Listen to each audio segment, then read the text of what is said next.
आपने कहा कि ये मुमकिनात में से है कि हुकूमत पीपल्स पार्टी का, जो मैंने आज सवाल था कि कल अगर पीपल्स पार्टी आपको दावत देती है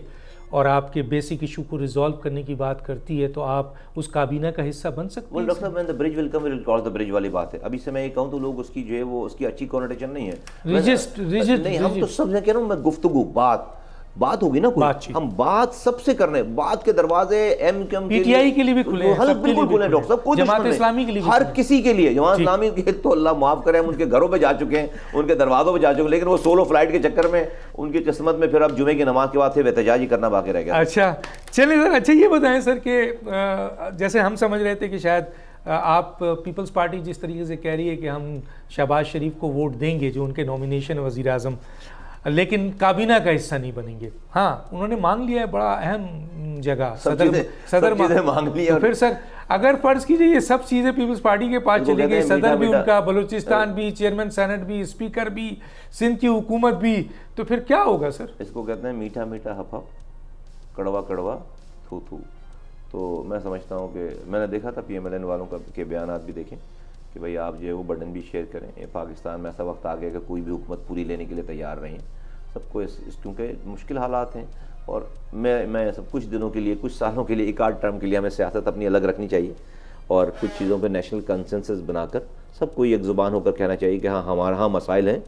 और सब मिलकर इस मसाइल को, मैं इसमें PTI को भी इंक्लूड करता हूँ कि PTI, PMLN, JUI, ANP, MQM, Peoples Party और भी जितनी जमातें हैं, आज़ाद और वोटेवर जो लोग भी हैं, वो PMLQ, सब लोग एक कम से कम कुछ, ये बहुत बड़ा कितना ज़बरदस्त जो है वो कितनी ज़बरदस्त पिक्चर होगी, कितना बड़ा सीन होगा कि आज मुल्क के लोगों को पता चले कि इन सारी जमातों के लोग इस मुल्क के गरीब लोगों और मुश्किल में फंसे हुए लोगों के लिए कमरा बंद करके कोई एक जगह जमा हो गए। सर इसको ट्रूथ एंड रिकंसिलिएशन जमा हो गए, और वो सिर्फ इस वाली बात, उसका एजेंडा ये हो कि हम सब मिलकर कोई भी हुकूमत बनाए, हम सब मिलकर 4-5 ऐसे पॉइंट्स, ऐसी चीज़ों को आपस में डिसाइड कर लें कि जिसके ऊपर सियासत नहीं होगी, जो ऑपोजिशन भी वही बात करे और हुकूमत में रहने वाला भी वो बात है, जिससे क्या हो, जिससे एक आम आदमी को फ़ायदा हो सके। अब फर्ज करें कि पेट्रोल की कीमत बढ़नी है तो ऑपोजिशन वालों को पता है कि क्यों बढ़ रही है, अब हुकूमत बढ़ा रही है, बढ़ाना पड़ रही है, मुश्तरका पॉलिसी हो, बढ़ाना पड़ रही है, और ऑपोजिशन कहे कि जी ये तो बड़ा जुल्म हो गया। तो ये तो बड़ी अजीब बात, उनको पता है कि भाई आप ट्रूथ एंड रिकंसिलिएशन के लिए तैयार है। लेकिन उसमें सर एक बहुत अहम चीज़ है, साउथ अफ्रीका का हुआ था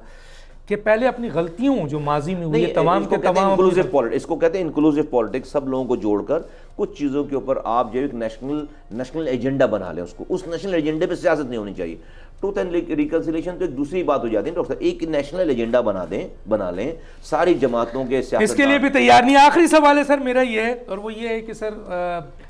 अगर वजारत लिया आपने, हुकूमत का हिस्सा बने,